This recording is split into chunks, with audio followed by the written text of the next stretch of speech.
Okay, I mean, but those are kind of easy, like hall passes. Would you feel the same way if she said she wanted DMX to be her hall pass? Like, yo, I'm barking at your wife. Miss Morton. Lose my mind. I'll be like, I'm gonna lose my mind up in here.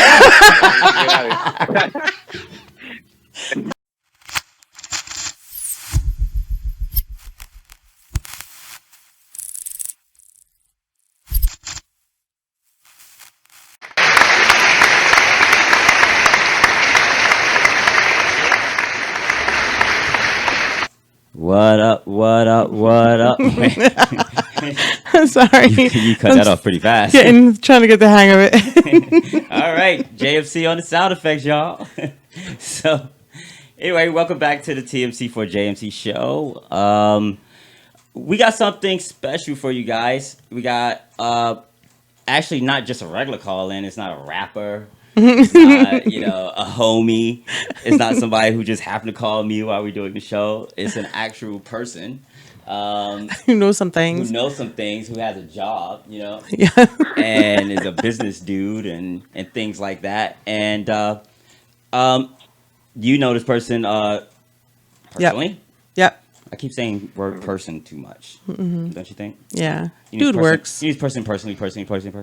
Anyway, so you know him. So you want to introduce who's on the phone right now? Yep. We have Jason to the A Morton on the phone. Hey, Jason, can you hear us? Can you hear us, Jason? Oh, I can hear you now. Yeah, I cannot live up to the someone that knows things. I definitely didn't live up to that, but no, we won't. I mean, it's a little touch and go here for all of us in far as on the things we know. I think we all on the fly. Yeah, that's right. That's right.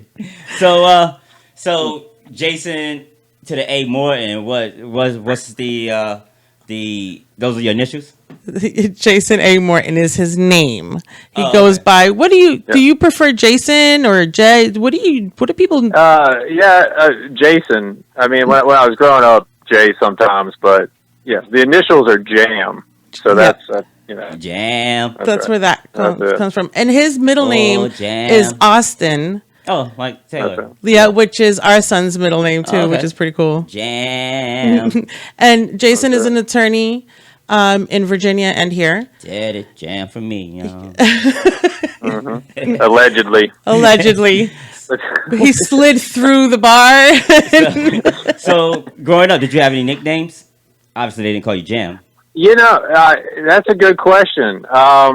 Not really. I guess I really didn't have any. I mean, as interesting as that is, I had no nicknames. J-Mo. J-Mo. That was more of a college nickname. J-Mo? That's how creative my friends were. They just combined J and I get it. J-Mo. All right. I'm not gonna call you J-Mo. Like your own couple. Yeah, but all right. So I mean, Thomas, I'm going to interrupt you. There was a time, and now it's starting to all come back to me because my memory is so bad, which Jackie can tell you is true. But and I shouldn't say this, but I'm going to. So there was a period of time in college where my nickname was Drunk 24. And that's true because I drank a lot in college. Tour 24 or something like that. I don't remember what it was. Okay. That was a long time ago. That was a long time ago. What kind of student were you? Were you a party guy? Were you good with the books? Yeah, both. I guess I just kind of snuck through on all of those things, but I definitely had a good time in school. There's no doubt about that. I got much more serious about it after. It took me a little time to grow up, right? But yeah, I did all right. But you weren't a nerd? No, I definitely wasn't a nerd. I wasn't trying to be. I guess you can't be a nerd with the name J-Mo and Drunk 24. Where did you go? There you go. That's right. Where did you go to high school? Oh, look, the phone's ringing. What's that? Where did you go to high school? I went to O'Neill. Where's over that? there. It's in Moore County. Oh, okay. Oh, okay. Yeah. So you were a North Carolina resident. You grew up there? I was, yeah. I born and raised in North Carolina. Oh. Went to school in Ohio. Okay. And then got out of Ohio as fast as I could. But don't write any letters. No, I'm kidding. But it was too cold for me in Ohio. But yeah, I went to school in Ohio, and of course moved out to DC. About 4 or 5 years ago. In '93, where were you? 93, I was in North Carolina. Oh, okay. So we was in North Carolina around the same time then. North County, Hope County. Yep. So who knew? Exactly. You guys were really? You've been there that long? No. No. Well, I came down here as a kid, and then I moved down here and went to school. So I went to elementary, middle school, junior high, high school, and then I went to college at Greensboro. So yeah, I didn't know that. From I don't know 80 something to 98, I was in North Carolina. Oh, wow. Okay. And now I'm back. Yeah. Now I know your mom, Joanne, and she's from New York somewhere. She's from Jamaica, Queens. She's from Queens. Joanne is spunky, very spunky. She is. she's all about like 4'9", right? That's as high as she gets, 4'9". and Yes, that's right. but intimidating as hell. She will tell you what is on her mind. She is a whip. She is. I mean, she's 76, and she's sharp as they come. Oh yeah, and talks, man. Now I know where you get it from. So get into a little bit about what you do. You're a lawyer, and I a tax attorney. That's right. So what exactly is a tax attorney? I know this could be like the most boring call-in you've ever. Like, I mean, your ratings just dropped. You don't gotta spice it up. Just Okay. If you're talking to a 5-year-old. All right. Yeah. No, I mean, so there are lots of different things tax attorneys can do, right? I mean, I used to prepare a lot of returns when I was early in my career. That's what every tax attorney does, is prepare returns. But the reason I say that is because if you go to a damn dinner party or something, and your wife, I would always tell my wife, "Don't tell people what I do. Please, whatever. Just make shit up. Don't tell them what I do." Right? Because somebody's gonna come up to me and say, "Hey, can I talk to you? Listen, my cousin's got this problem with small business. She got a Schedule C, and she got and doesn't know how to put this earned income credit on her tax return." I'm like, I have no clue. You know what I mean? Because I haven't done it. Like, but. Mainly I do tax defense work, tax litigation. So if the IRS is coming after you and you need to defend yourself, so you're so in a way you're kind of like the Robert Shapiro of tax attorneys. There you go. That's what I like to say. I would prefer to say that than no doubt, of course. But I would rather say that than Matlock. I'd rather be Johnny Cochran than Matlock. Yeah. Wow, Matlock. But no, man. Matlock. So Matlock was. All right. So that sounds. I mean, it sounds glamorous, but I happen to know that it isn't. There's only this is a fact. There's only one cool movie ever made about a tax attorney, and that is The Firm. Okay. You remember that movie? Yeah, I've seen The Firm. it. Yeah. He was a tax attorney. He's helping guys like put money through the Caymans. And that was a cool movie, but it's the only one ever made. Which was going to be my next question. Is that like when you're what's the big fish when you're a tax attorney? Like, yeah. Have you had a big fish? Or the client or client? Opportunity or Oh yeah, that's a good question. That's a good question. I don't know. I mean, I think criminal cases, if you get to the criminal level, right? There's been some major shit going on, right? I mean, if you get to that level, you've been doing a lot of bad stuff for the most part. So, so those cases are really interesting. And big clients. I mean, I've done offshore work with Alex. I mean, my partner. I mean, we've done that kind of stuff. But that's really not. People think they hear offshore and they automatically think a bunch of crooks and all this other kind of stuff. That's not true. There are lots of other legal reasons to do things in different jurisdictions. But so have you had somebody with you haven't had to defend your tax Scarface like Wesley Snipes? Did you defend Wesley Snipes? Yeah, no, Wesley Snipes. That's right. That was a good case too. I read it a couple times. No, I mean I've had my version of scar faces, but I've never, and I've defended drug cases. They're usually through North Carolina. Those are actually pretty interesting cases. Drugs and taxes, or just drugs? Oh yeah, well, in North Carolina has this little. It's called Yes. I don't know what they call it now, but substance abuse tax or something. So wow, they'll tax you. They'll tax you sales tax on the amount of the quantity of whatever you were moving. That a client one time. I just read about this recently. Information from the TMC4JMC show. Absolutely, you get caught, you pay taxes anyway. Exactly. That's it.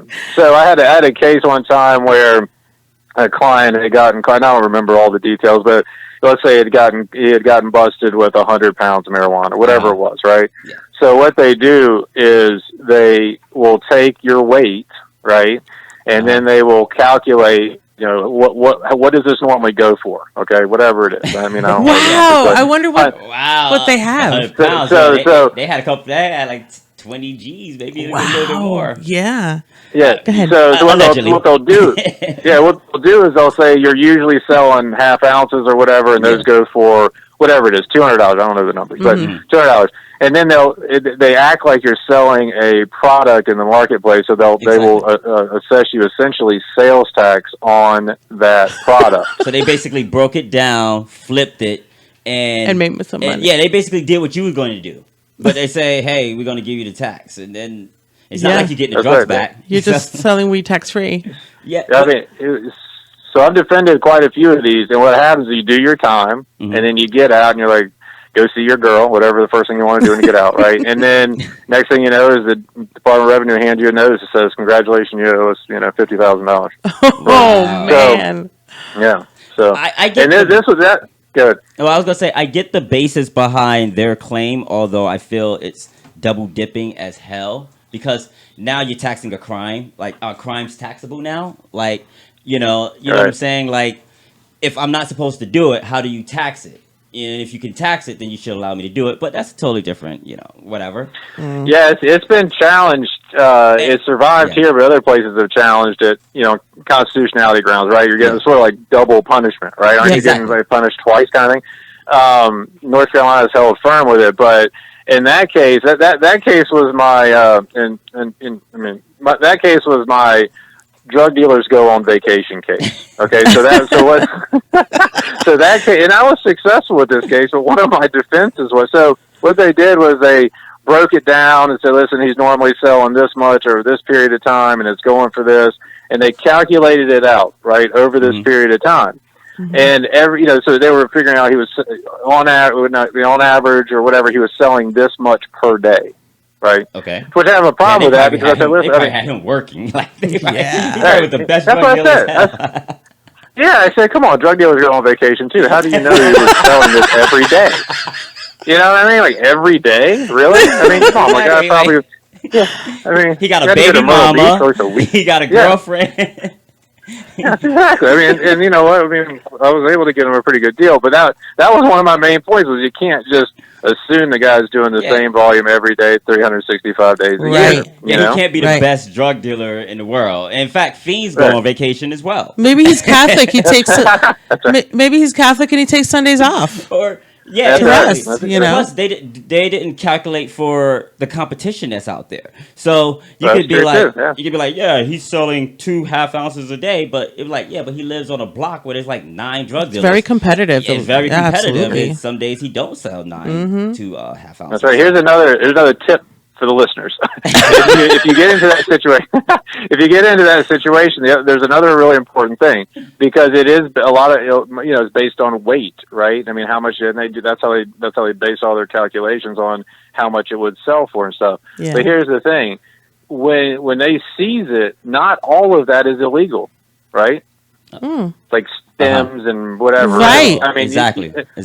You're right. So what they used to like, I don't know how they do it now, but they would just take all the shit, throw it on a scale, and be like, oh, your guy's got this much, right? Well, not that much illegal stuff, right? Right. So the weight became a big source of contention. So the stems are not illegal? I don't remember it. I mean, I haven't. Yeah. I That would haven't. be a nice loophole. College was a long time ago. But Plus, hey, And a lot happens. there's some like, dust on that. There's some dirt in there. And there's, like, yeah, that's it was right. my pocket. It's laying on there. Right, and actually, and I haven't looked at it. Probably shouldn't even be talking about it, because I haven't looked at the statute in so long. But it spells it out in the statute what can be part of the weight and what can't. Oh, okay. But the guys out there, whoever the cops are out there doing, I mean, they're just going to throw it all in there, and and I don't know. That was my experience with my case, is that things weren't so much on the up and up, but anyway, we ended up getting them a pretty good little. All right, awesome. So that's some great insight. Definitely needed right now in terms of just. I'm not out here promoting drug dealing or anything like that, but with the situation that's been going on with COVID and things like that, I'm sure people have been turning to other means to support their families and things like that. So outside of that, you also in the military? I am. I'm in a reserve component, Army National Guard. I just got off active duty 2018. I've been in it a little over 10 years, but I got called up to do a tour, so I got off that tour. And are you an attorney in the military? I am. I'm a JAG. I'm a Jag. I'm a Jag. It's so what exactly? It's exactly like the TV show where you fly like F-14s.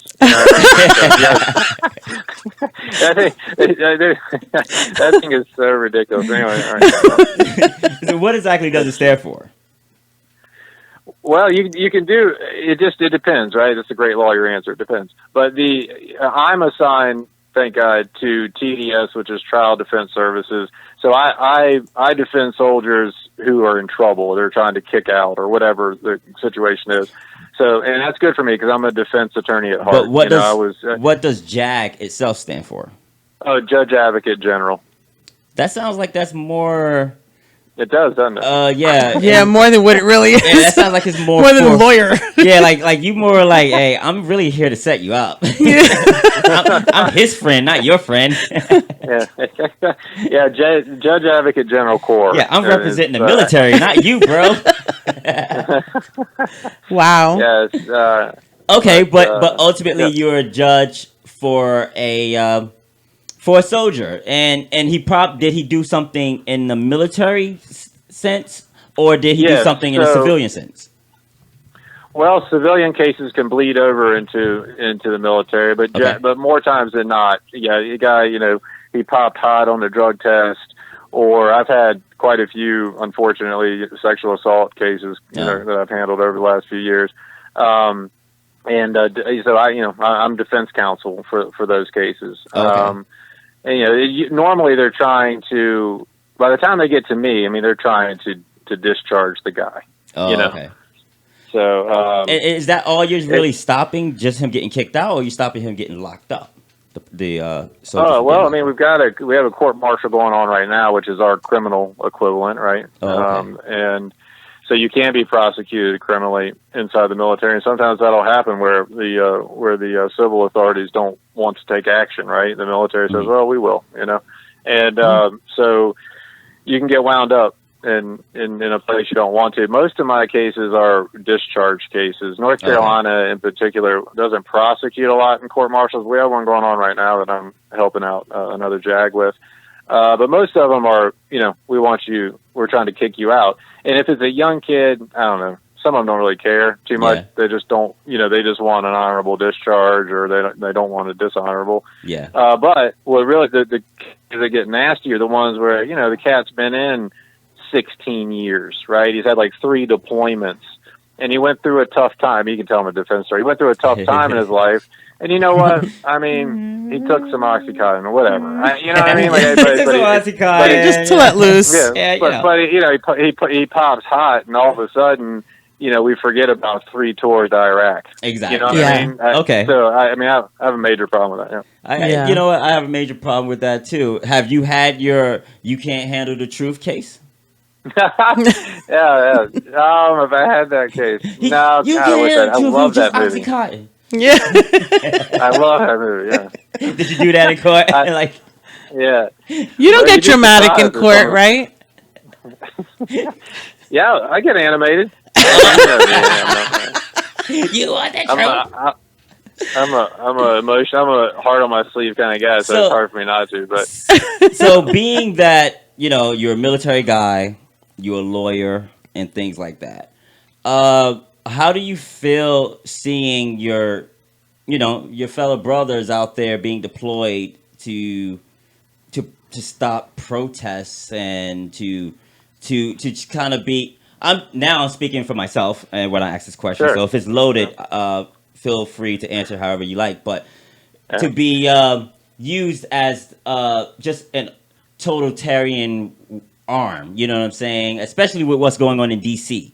How do you feel about seeing your brothers having to follow orders that they may or may not, you know what I mean, agree with? Yeah. Well, good question.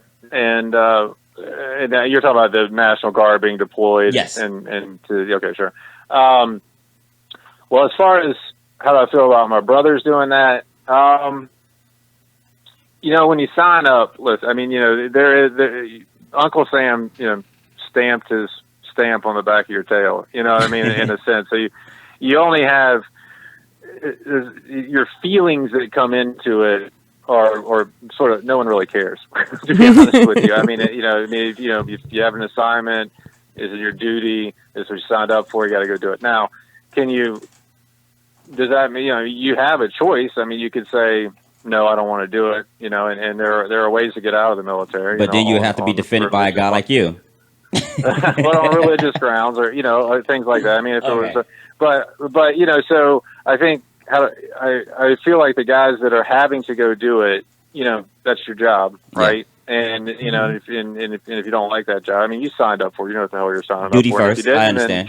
Then try to find your way out. But personally, I advocate, obviously I'm a lawyer. I believe in the Constitution. I believe in the right to protest. No doubt about it. And there is grounds. So, Yeah. I mean, based on what happened. Now I'd also think you have to balance that with safety, right? Indeed. I mean, in a sense of if there's inciting violence going on and that kind of stuff, then yeah, sometimes, I mean, that sometimes you need to balance that with the safety of other people. But that's always a tough call to make, but I definitely don't think we should quell peaceful protests. I mean, that's how we've had the most radical changes that we've had in our country. So those are all good things. Now, I think good. No, go ahead. If you're gonna, No, I think I was done. Oh, okay. Period. I think Mic drop. I was winding into a rabbit hole I couldn't get out of. So, Well, I don't want to get you talking too much because you still are in the guard, and you know what I mean. I don't think that's exactly right. the JAG officers are the last ones they'll call out. Yeah, but I don't want somebody hear him on the TMC4JMC show and be like, "Hey, you spoke bad against the whatever." In fact, what are the rules against that? I mean, I served in the guard for 4 years, but I was just 71 Lima. You know what a 71 Lima is? No, I was getting ready to ask you. Administrative specialist. What is the 27 Alpha. Oh, Ooh, that sounds so that's- grand. Ooh, we in the Alpha. Alpha. But it's Alphas. You know what's funny about that though? When you said that 71 Lima. Uh-huh. So one of my biggest probably pet right. peeves, and you're right, I'm kind of limited. I'm limited in what I can really say about the military. But I'll say this. It is our use of acronyms, right? Okay. I had a sentence one time that had, I think it was one sentence with 5 acronyms in it, right? I wanted because it was a higher ranking officer, so I couldn't spit back, like. Really? I mean, can we not just say, so that everybody can understand this? But and I know you remember this. That's what everybody does when they talk about their MOS, right? What do you do? I'm 71 Lima, I'm a 27 Alpha, I'm a 15, whatever. And you know what? 90% of it, I have no freaking clue. Yeah. Like, you know what I mean? Like, And you always expect the other person to know, like, hey, I'm a 71 Lima. Okay, motherfucker. I'm a Libra. You know, the funny part is, the funny part is, I bet 90% of the people who don't know act like they do know. Yeah. You know what I mean? Yeah, me too. Or they just say what theirs are, just so that they can change the subject. Yeah, that's right. Because you don't want to be that guy. It's like, man, you don't know it. 55. Whatever. I mean, you don't want to be that guy, right? But nobody who could memorize all this. I wonder how often it's made up. Like, yeah, I'm a 64 Charlie. 69 Tango. Or is there like a 24 Pepe? You know? I would be a 23 MJ. Yeah, exactly.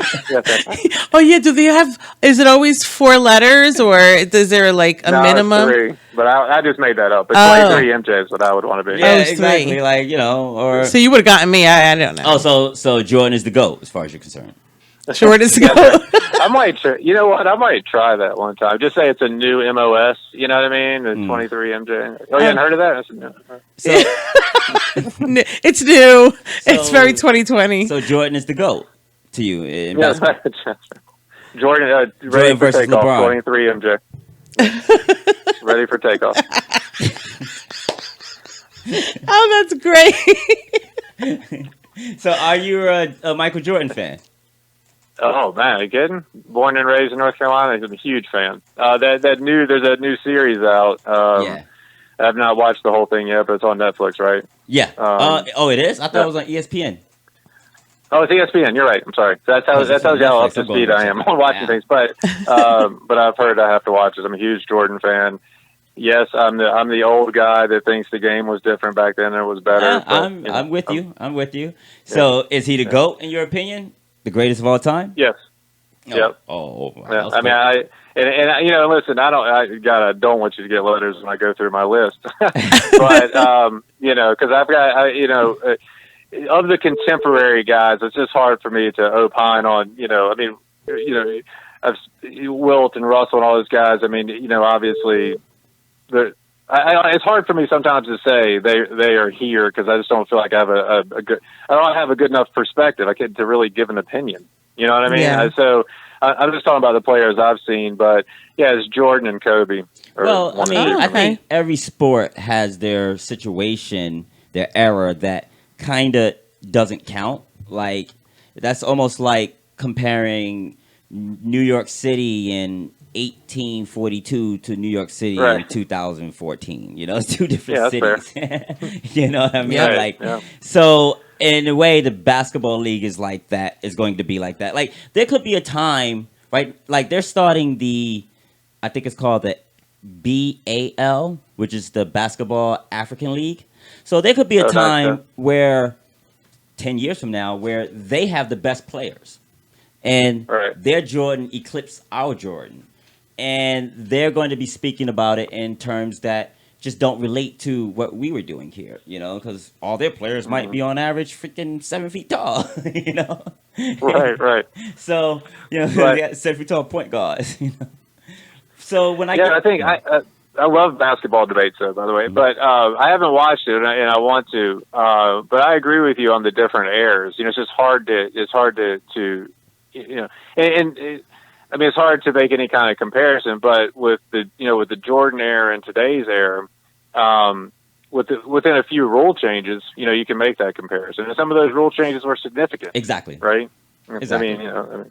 So yeah, when you start getting into the Wilt Chamberlains and the Bill Russells and all that, I think while basketball was the same sport, it was it was played closer to the way college was with some teams, and some guys, they just have that one dude that played like he was on the playground.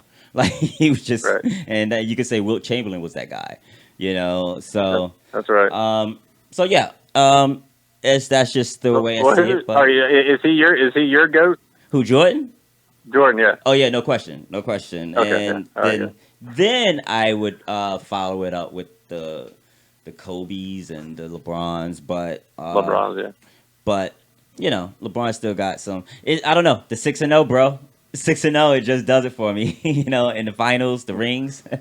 You know? Oh yeah, that's it. That's what it's about, right? It's about winning. My favorite young player, even though this is blasphemy because I'm a Carolina guy, Carolina fan, Jason Tatum. I like his game a lot, and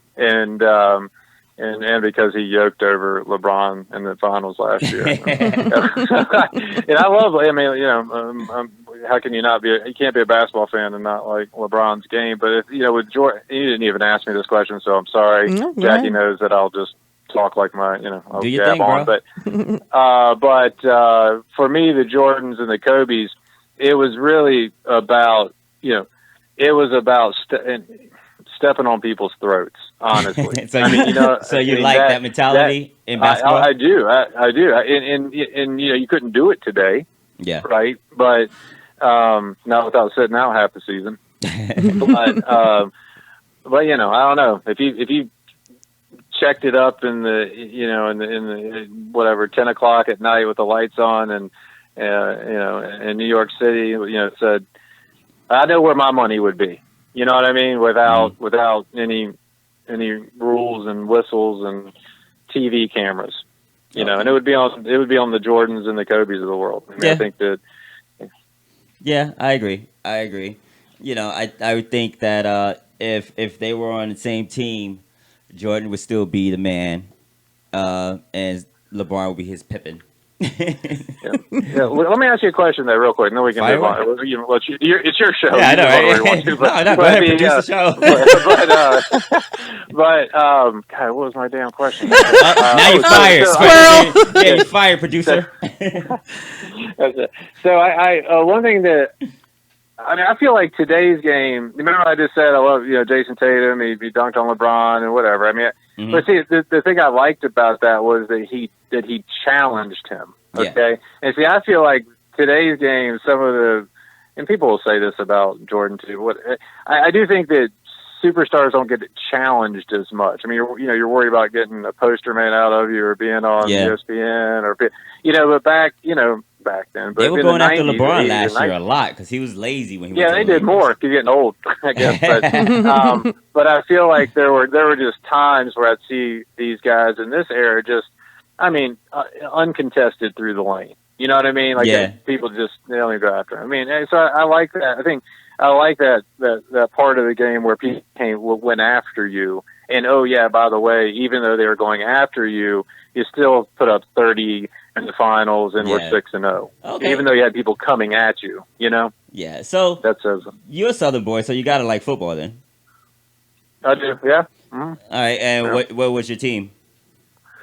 Well, see, I grew up in North Carolina. It's the Skins, right? And so I grew up in North Carolina, and at that time, because I'm so damn old, you either got coverage from the Redskins, TV coverage, or you got Redskins for the Redskins, or you got for the Falcons. So really, your only two choices. And then I never converted over to Panthers. I just, I was in it to win it with the Skins. So it's been a hard road. All right. Do you know who the best football team is? It's the New York Giants. New Jersey. No. New Jersey. Oh. It is the New York Giants. The New York Giants. All right. Well, the Skins. You haven't had too many happy seasons. No. In your adult life, since Riggins. Yeah. Yeah. If for a Skins fan, your happiness is like trickle down economics. It is. You're still waiting on it.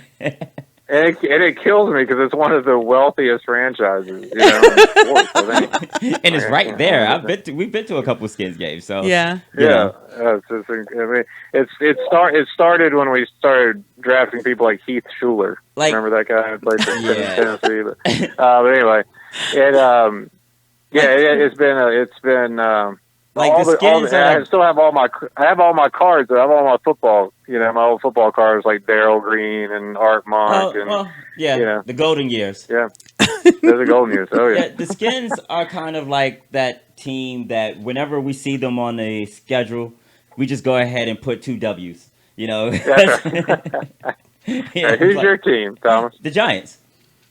Oh, the Giants too. Okay. Yeah. I'm born and bred in New York, yo. So. And we could have gone with the Jets. Broadway Joe. How could any guy can wear a fur coat on the sidelines has got my vote. Yeah. But if you right? want to win, you're better off being a Giants than a Jets. So. Yeah, because they ain't any better than you guys are. Like y'all both sitting in the stack at the stag table. I have that picture. Rings dusty as hell. I've got that picture of Namath in a fur coat, in like a little frame thing. I don't know. I think that there's nothing more money than that. So again, you know which photo I'm talking about, right? no, I don't think I do. I'm gonna have You to don't look know? Just Google Joe Namath fur coat on the sidelines. My man was on the put that sidelines up. of a football game wearing a fur coat. Okay, that's. Well, definitely. Well, that was back in the day. Yeah, I mean, back in the day. Terry Bradshaw used to look dope out there. You know, the old school dudes. Yes. They were cowboys. You know, they did what they want.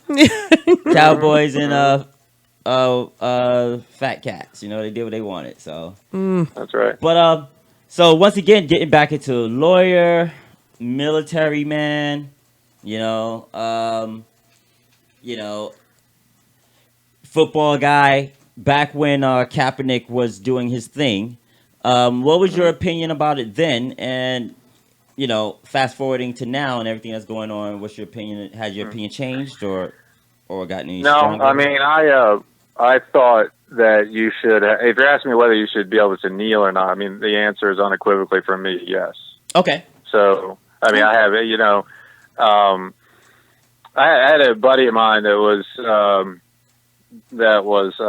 he was deployed, and when he came back, we were talking about it. And he told me, I worked with him when I was on active duty. He was a Marine, and he told me we were talking about this issue, and I'll never forget him saying this. He said, you know what burns me up is, and I said, what's that? And I'll probably screw it up. But anyway, I said, what's that? And he said, you know, when you hear people on TV say that it's disrespectful to the troops and they're down there doing what they do for us, Mm-hmm. you know? And he said, no offense, but I ain't doing that shit for you. Exactly. Exactly. You know I what never I mean? even felt like it was. Yeah, I mean, he was like, you know, he said, I'm doing it, one, because it's my country and I think it's the right thing to do and we're in a war, and then two, I'm doing it because of my family. But, you know, I mean, I think he was a little sideways about it because he thought it was an overgeneralized excuse that was just used to sensationalize things, right? Like, Indeed. these guys are doing this for They're me. fighting for your freedom. You know, yeah, I mean, you know, so, but I can't think of a reason why. I mean, we talk about the importance of peaceful protests, right? Mm-hmm. And I think we all agree that's important. What other better example of a peaceful protest is that? Yeah. I mean, just because it, you know, you take a different view doesn't mean that makes it makes it wrong. But did it screw up your football? Yeah. Right. Which, I mean, I just, you know, and even now when you turn on the more conservative shows, right, it's a peaceful protest. But that Kaepernick doing that was one of the best examples of a peaceful protest, right? Mm-hmm. That basically almost, I guess, pretty much ended his career.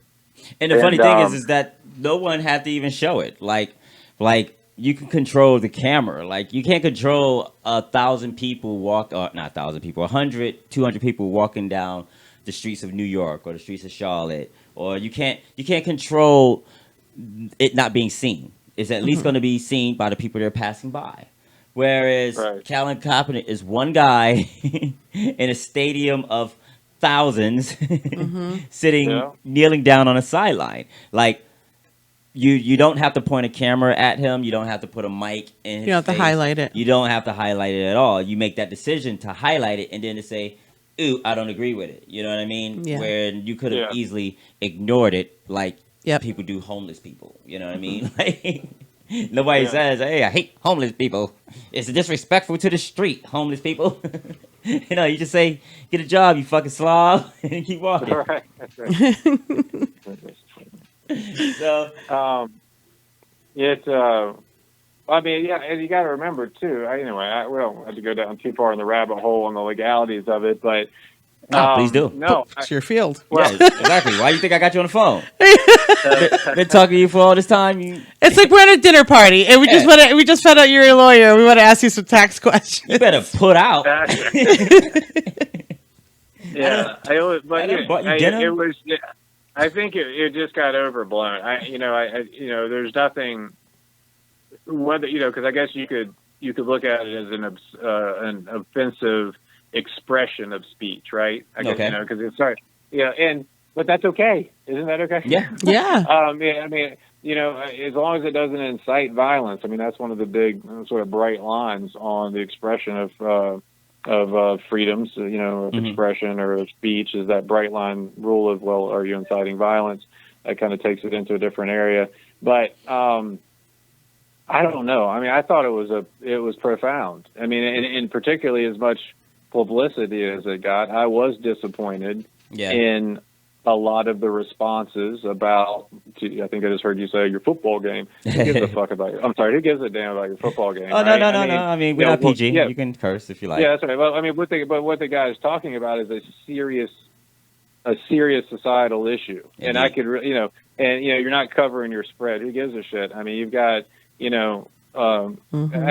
got some real societal ills that need to be addressed. And even then, you would still cover your spread because it was before the game. That's right. The game would still go on, and your team either won or lost. So, right. I don't know. I just try to be, because there are other things. I can't think of any right now, but I mean, because I'm kind of a libertarian guy, but I'm sure there are things that offend me, but I try to take a step back and look at it, the best ideas come from the marketplace of ideas, right? And that means you have to evaluate all of them and consider all of them, no matter how ridiculous you might think they are, how offensive you think they are. You might learn something from it, right? And I don't know. So I'm sorry, a very long-winded answer to your question, which is, I supported the kid, and and I thought it went completely in the wrong direction. I think it was a good answer. All right. But let's go down a little rabbit hole. All right. Like you said, the whole thing, hey, they're fighting for our freedoms, and you're disrespecting the military, and you're disrespecting the police, and they're fighting for our freedoms, and blah, blah, blah. At the time, it was more military than police, and then it kind of morphed into police after he got kicked out and all that. But in the military, I personally, and this is just TMC talking, I never felt like the purpose of the military was to fight. Like maybe back in the Revolutionary War, 1700s, but now I don't think we fight for freedom too often. From a military perspective, do you feel like that's what you guys are currently doing? I mean, you're in the Guard, so your homeland. Well, a lot of our guys get deployed, man. The Guard's changed in that respect a lot. You'd be surprised. I mean, how many guys get activated? But it has. I got lucky. Yeah, you did. Yeah, that's right. You were in that time when everybody got drunk on the weekends at drill. Exactly. That's right. I mean, I hate to toe the company line, but I think that I do think that. Yeah, well, let me back up for a second. So, we in the military, we don't just decide that we're going to go somewhere and do something, right? Okay. Congress and higher ups decide that kind of stuff. Indeed. So, but I think that I can say that my chain of command all the way up to the general officers of 5-star. I mean, I don't think they're influenced by big corporations and things, because I don't know if that's where you were going, but there were a lot of arguments about, well, why are we really in the sand, right? And a lot of it was to maybe protect oil interests, right? Okay. And so, I mean, that was the argument back then. I mean, our guys personally, I don't think they think that way, or even in the chain, because the military is pretty good about making sure you don't have interests bleeding over into the private world. Okay. But you do have politicians, right, directing your actions, and whether or not they're politically tied to some other interest. Well, I can't speak to that, but me, I guess speaking, putting my point on it is less fighting for freedom and more fighting for the will of the controlling body. Yes, well, because they're the ones that tell us where to go. Now, once you're there, that's hard. Most of my active duties have been by the flagpole, as they say, because I guess I got lucky. I got lucky in that regard, right?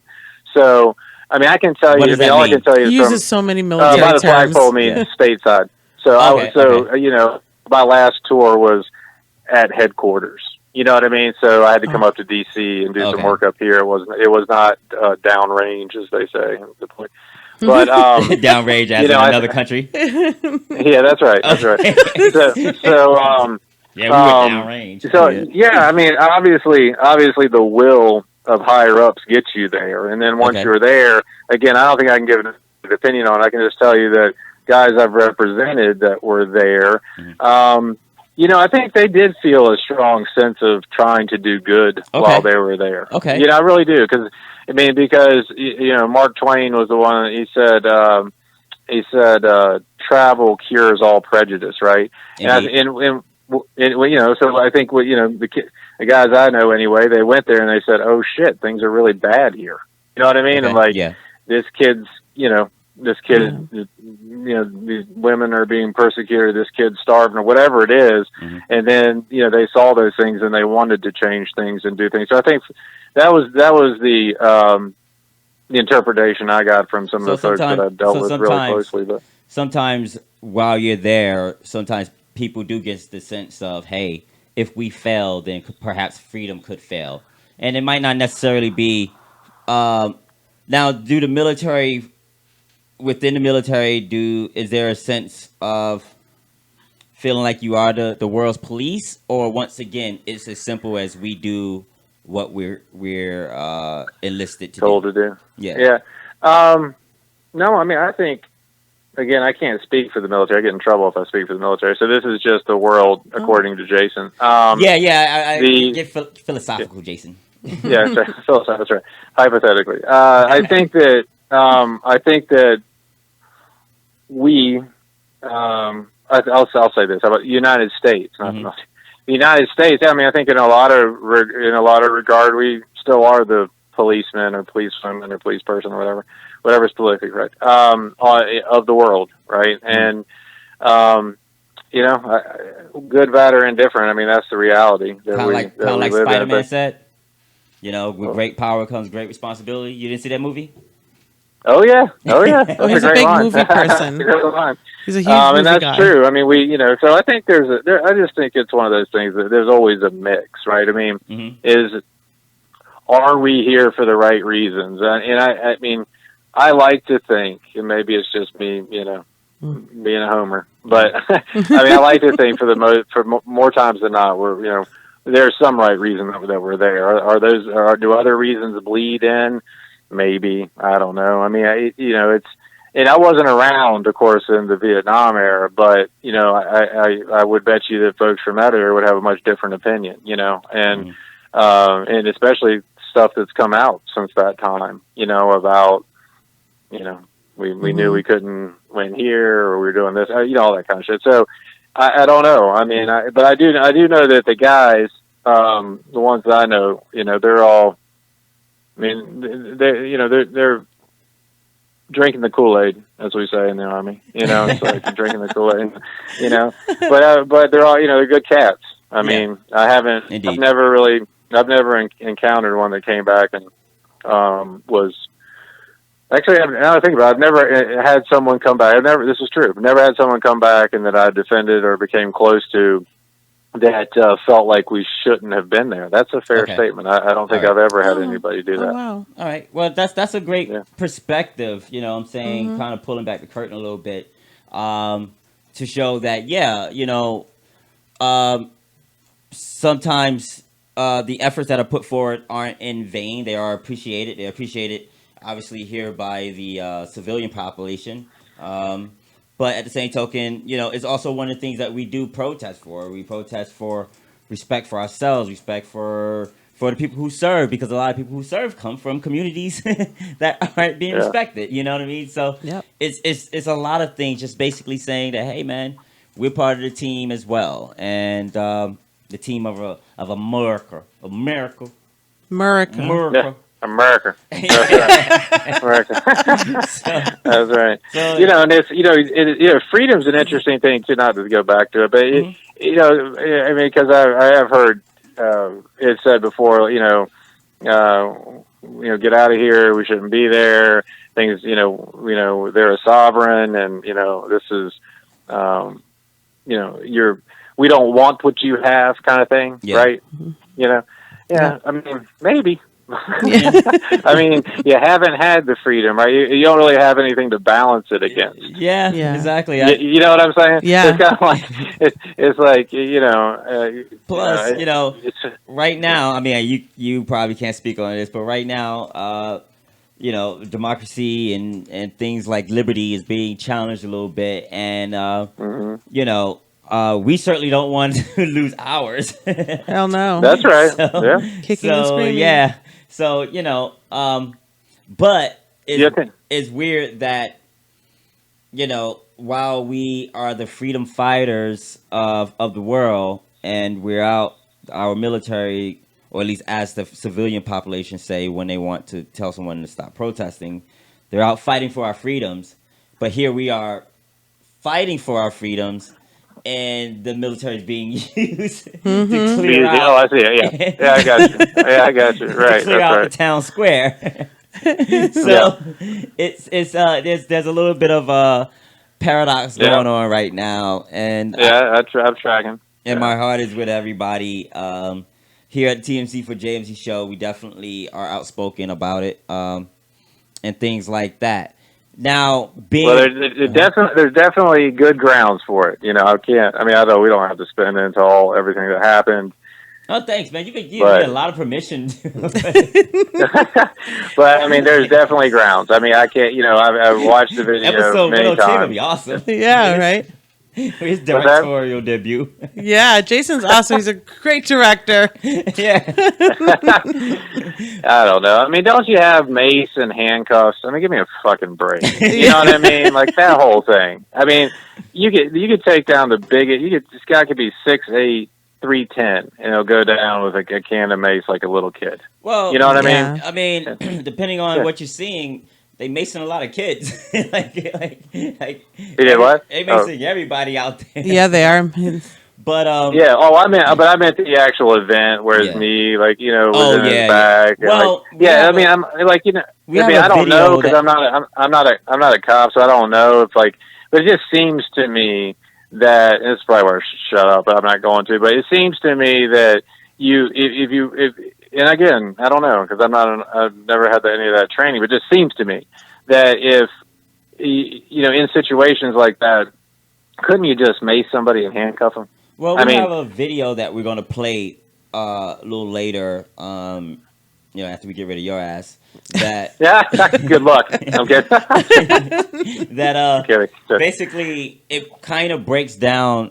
They put together cameras from all over the area to put together like the last 16 minutes or so for him. So basically, this thing backtracks all the way from when he came out the store and crossed the street and got into his car, and the kids from the store who were working at the store and thought he passed over the bad 20, they come to the car, they approach him. I don't know, maybe he told them to fuck off.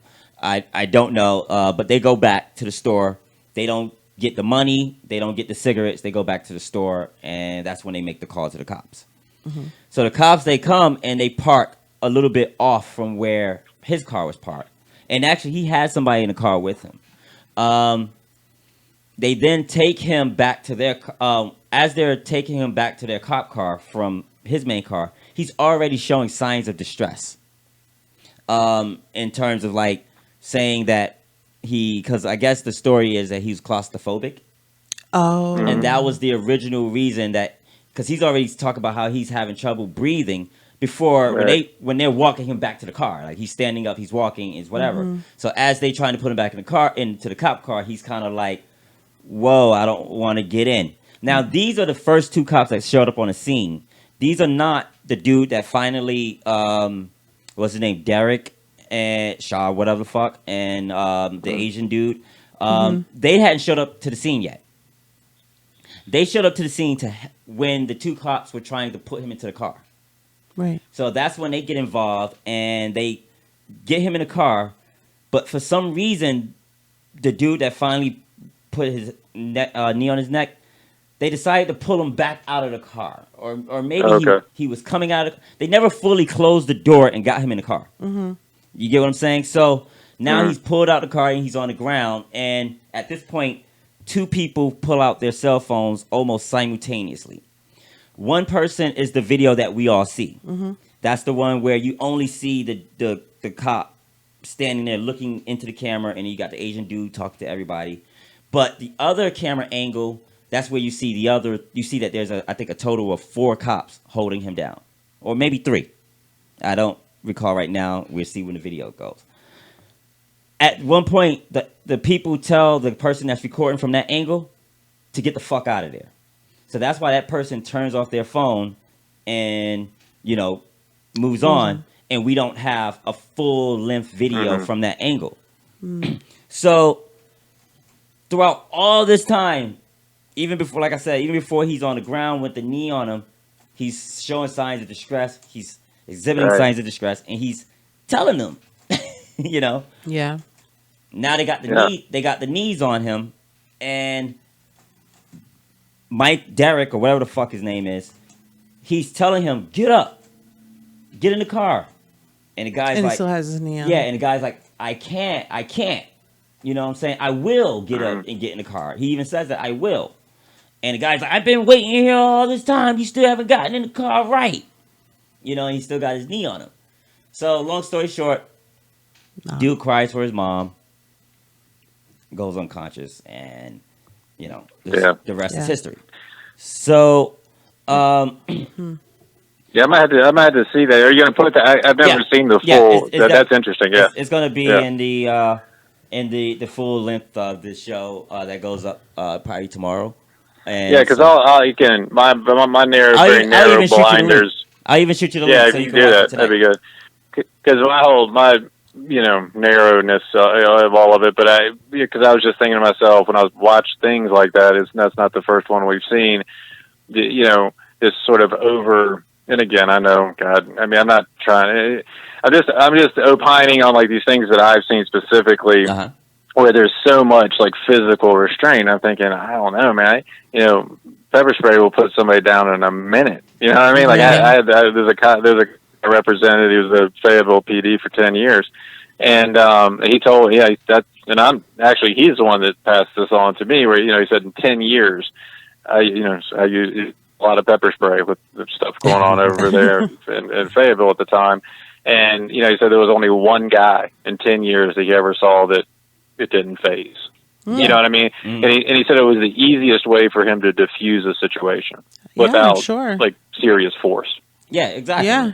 Exactly. And there's a way to do it. It's been proven. And even then I feel like we're in a place where we have to, where law enforcement have to, you almost have to be, law enforcement is going to have to take on a doctor's pun, develop some bedside manner. You know what I mean? Because if anything, they're the ones that's coming to your bedside. You know what I mean? Yeah. Like just like a doctor would. They're the ones that's going to see you at your worst, be it your worst behavior, your worst moment.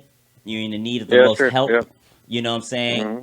And sometimes they have to be the only ally you have. You might be in a place where you're being accused of something. And granted, they don't know that you're being accused of something, but they don't even know that you're guilty of something. Yeah. This guy was being accused of passing off a fake 20 to buy some cigarettes.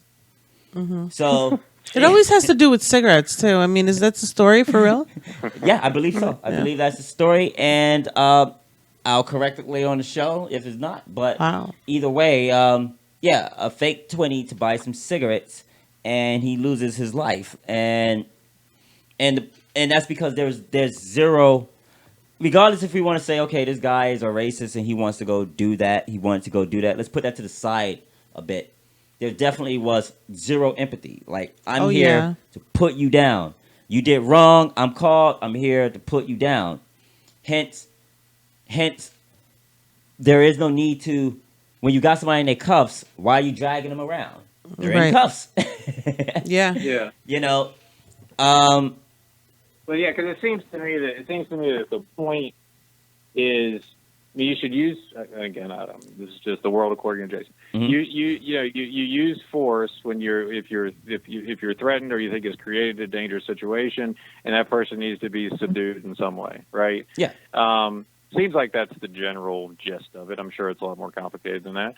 And how do you achieve that? Well, it seems like, like you just said, well, you're in handcuffs. I mean, you're pretty well. I mean, you probably have it seems to me you could eliminate the threat in other ways more often than not than just like gang beating a dude or something. You know what I mean? Just, you don't have to go to 100 if you only need 10. That's right. That's right. I mean, and they're all different. Those concepts are pretty well established in the law, like in self-defense, for example.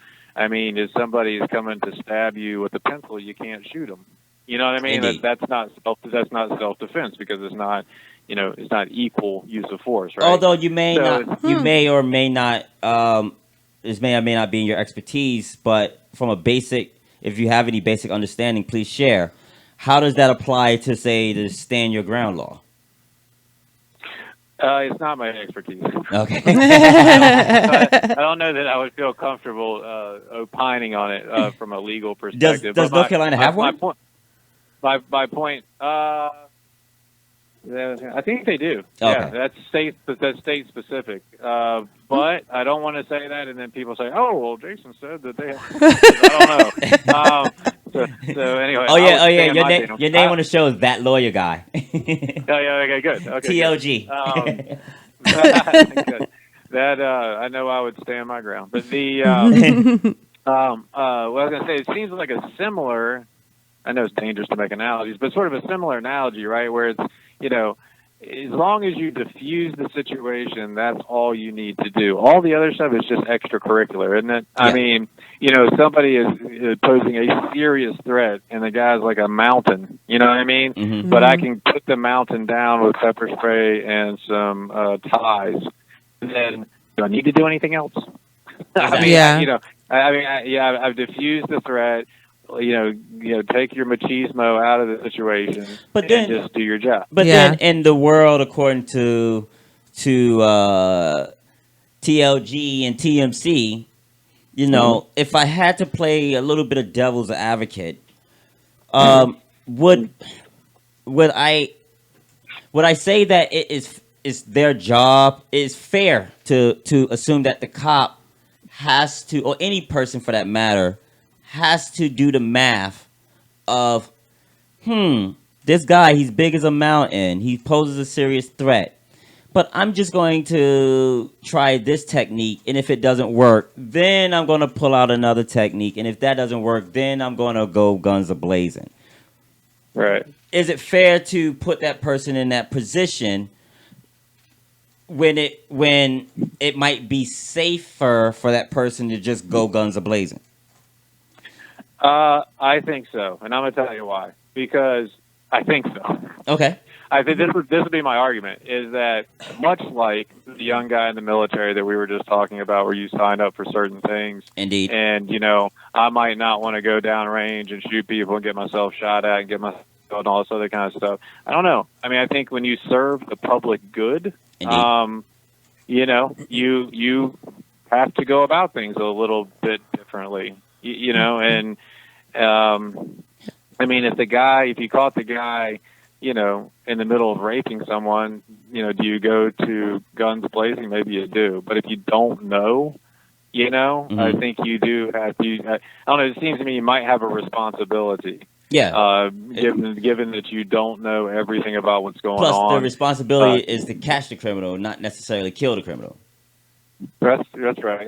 And you don't know. I mean, you don't know. So you have to. I think you should do that incremental step of lowest, first, middle, highest. Now, if you catch someone in the act, and it's a violent act, then I think you can go to step 3 pretty quick. But otherwise, I don't know. That's just my opinion. I don't know that that's true or not. But we don't have to get back into it, but like Spider-Man said, with great power comes great responsibility. That's right.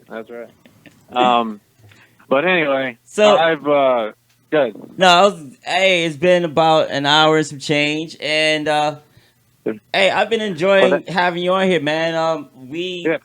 I hope that we can get your perspective on this show more often.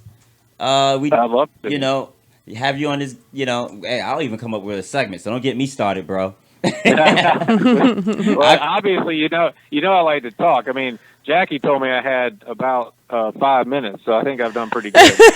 Yeah. You owe us. Yeah. Jackie said, "Listen, I don't want you on here 6 minutes. I don't want you on here 8 minutes. I want you on here 5." Five, and you stay to that. Even my dogs are like, "You still talking to that lawyer guy?" That's right.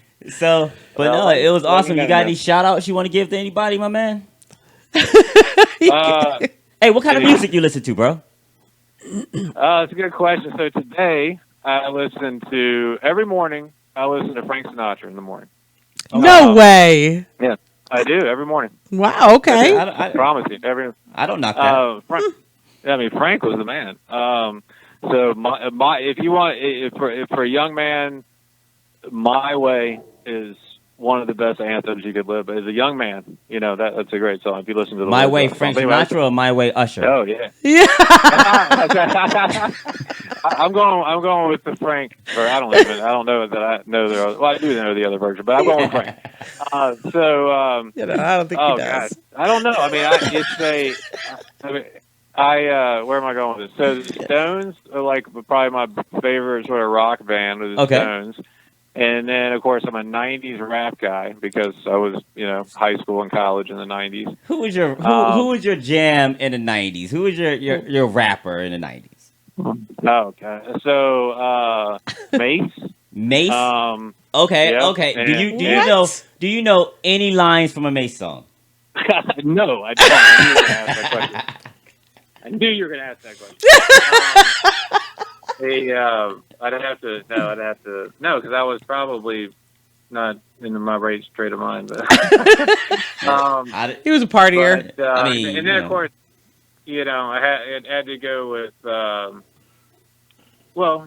regulars like Dr. Dre and stuff. I mean, those are my guys. That's pretty much so you was down with that gin and juice? Yeah, definitely the popular stuff, and Tupac and Biggie and all that stuff. But what else is kind of strange? So I like some older stuff. I mean, Rod Stewart. Okay. I don't know. Like all right. I've got he was listening to Guns N' Roses earlier today. Yeah, you're gonna like T4J Easy then. T4J The Lounge. That's we have our own radio station actually.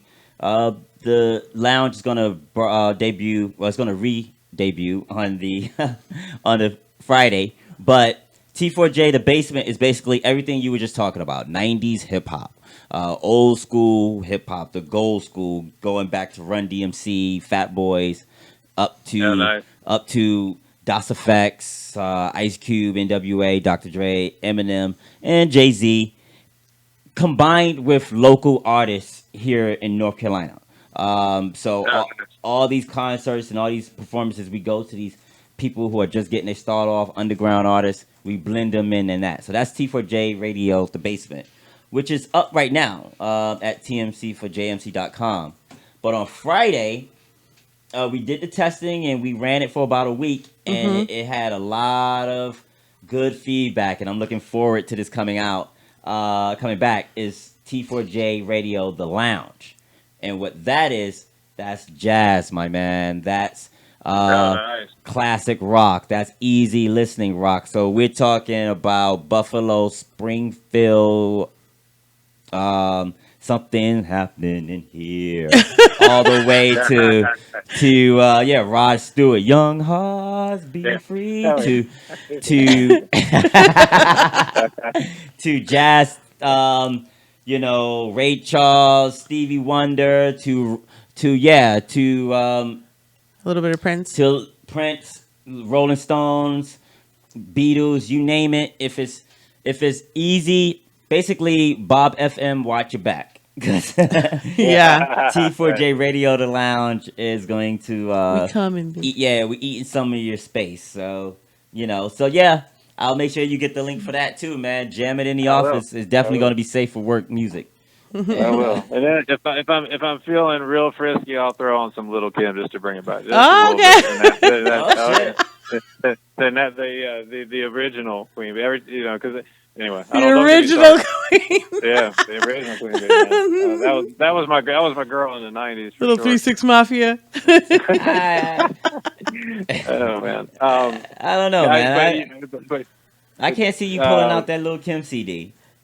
Hardcore, the one with. Did you have the poster, the one where she's squatting down? Let me stop. Let me stop. I was just a big fan because you know how she wasn't scared to say how she felt. You know what I mean? That was. Oh yeah. She kind of turned you on. That chocolate booty. She'd take a young man to a good place. Oh my gosh! I did not think I would talk about Little Kim on your show. So I didn't think so either. I mean, I know you're a married man now, so it's you know it's we're more talking about in a world where, in another dimension. Yeah, in an eighth dimension. So you're free love. You okay with jungle fever? You're not like, hey, everybody should only love their own kind and things like that. No, not at all. Okay. I mean, you're right. I mean, we're all talking about hypothetical kind of things. So, I mean, Halle Berry's in my top 3 for sure. Oh, that's his hall pass. That's your hall pass. That's his hall pass. Halle Berry's your hall pass. Wait, tell him what your wife's hall pass is. She has 2. The first is Matthew McConaughey. Okay, Obvi. And McConaughey, and then her second is Justin Timberlake. Justin Timberlake? Yeah, tell him why. JT. Because he can dance. Because he can dance. Because he can dance. And that boy's, hey, like, he's got some sing soul. a song for me. Ain't nobody love you. But okay, I mean, but those are kind of easy, like hall passes. Would you feel the same way if she said she wanted DMX to be her hall pass? Like, barking at your wife. Miss Morton, to lose my mind. I'll be like, I'm gonna lose my mind up in here. Oh my gosh, that's great. Oh my goodness, that's freaking awesome. If he gives me one of his gold chains, maybe. We'll call it even. Bro, you might get one because he might need some tax representation. Exactly. That's right. Who was the guy that I gotta go to? I'm sorry that my kiddo's waiting for me. But who was the guy that? It was ODB. So he was when he was remember he was already rich, and then he showed up to get a welfare check, didn't he? Yeah, was that ODB that did that? Yeah. Yep, that's so true. I'm sure if he was still with us, he would have gotten that stimulus check as well. So. Yep. Yeah, right, exactly right. That was great. I always love that story. Like rolled up in his Mercedes or something. So with that, my man, we're gonna go out to break. Thank you so much. But it's been awesome having you on, my man. And actually, don't hang up. We're just gonna fade out and then we'll let you go.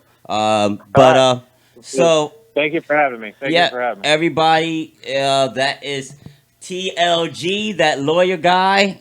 He has her name, but it's irrelevant. And this was the TMC4JMC show. So give us an applause so we can fade out. Oh wait, hold on. I'm not even ready. I was kind of caught off guard. Here we go. JMC on the effects, y'all.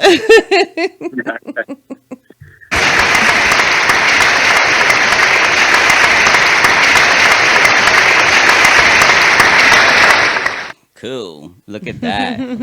Look at that.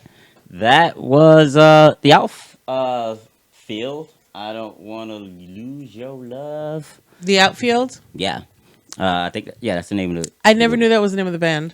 Yes. That's I love that song. Can you hear me? Can I hear you? Speak. Hello? Yeah, you're coming through. That's so weird. I can't hear me.